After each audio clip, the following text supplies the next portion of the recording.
Hello hello everyone, welcome to my YouTube channel dashing golden diaries. Dashing golden diaries पे हम बात कर रहे थे शम्मी कपूर जी के बारे में। तो 1967 के बाद 1967 के बाद यानी कि ब्रह्मचारी के रिलीज़ होने के बाद शम्मी कपूर साहब का बहुत बड़ा नाम हो गया था। वैसे तो ब्लफ मास्टर और भी तमाम पिक्चरें जैसे कि an evening in Paris, Kashmir की कली, जंगली जैसी सुपरहिट फिल्मों में काम करने के बाद उनका तो बहुत बड़ा नाम बन ही गया था, जैसे कि मैंने कहा है।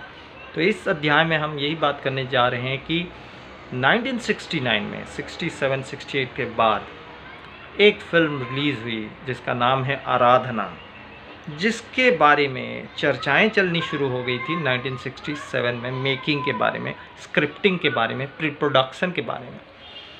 तो शक्ति सामंता जो director of Shammi Kapoor, he called Shammi ji, he said I am making a film called Aradhana, would you like to work. उन्होंने कहा क्यों नहीं, आपके साथ तो मैं हमेशा काम करता हूँ, तो मैं करूँगा। लेकिन फिर आराधना की स्क्रिप्ट कुछ ऐसी रही कि उन्होंने कहा कि एक अननोन फेस हमें चाहिए, जो कि उभरता हुआ एक कलाकार हो और नया नया कुछ काम कर रहा हो और कोई ज़्यादा नोन ना हो, बहुत ज़्यादा शोहरत उसे जिसे ना मिली हो, उसे हम लेंगे, ताकि एक पब्लिक के लिए एक उसकी स्टोरी कुछ ऐसी थी, मैं उसके बारे में बाद में चर्चा करूँगा, जिसमें एक ऐसा शख्स, ऐसे किरदार की आवश्यकता थी जो किरदार दर्शकों के लिए नया हो।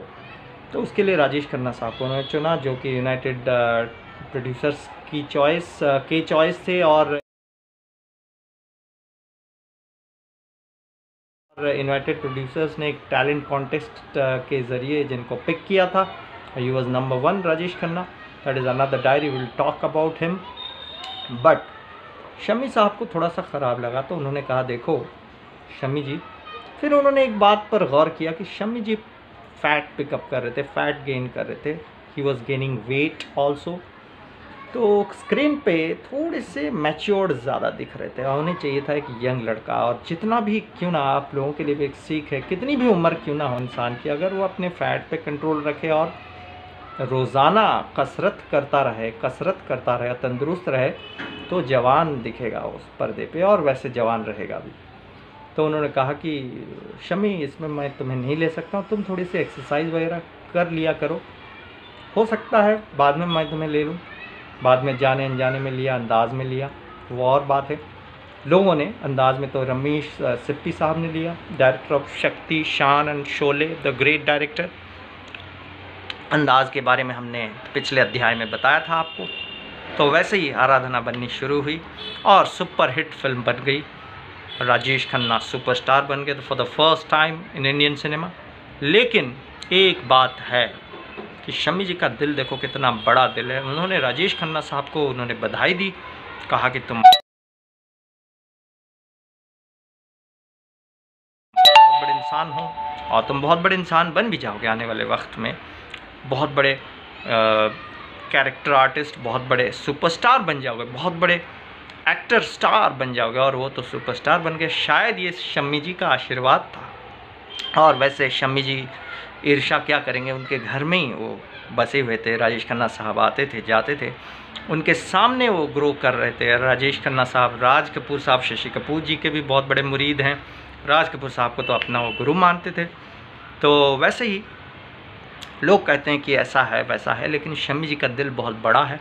लिटरली उन्होंने कहा था शक्ति सामंता जी को कि अगर मुझे नहीं ले सकते हो तो कोई बात नहीं, तुम राजेश को ले लो, क्योंकि राजेश खन्ना कुछ तो कर जाएगा, and he is so cute, so handsome.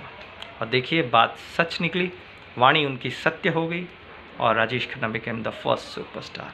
तो कहीं ना कहीं राजेश खन्ना साहब के सुपरस्टार होने में अगर थोड़ा बहुत कुदरती तौर पे हाथ है, तो वो शम्मी कपूर जी का हाथ है। जी हाँ, तो इसी तरह की दिलचस्प बातें हम करते रहेंगे।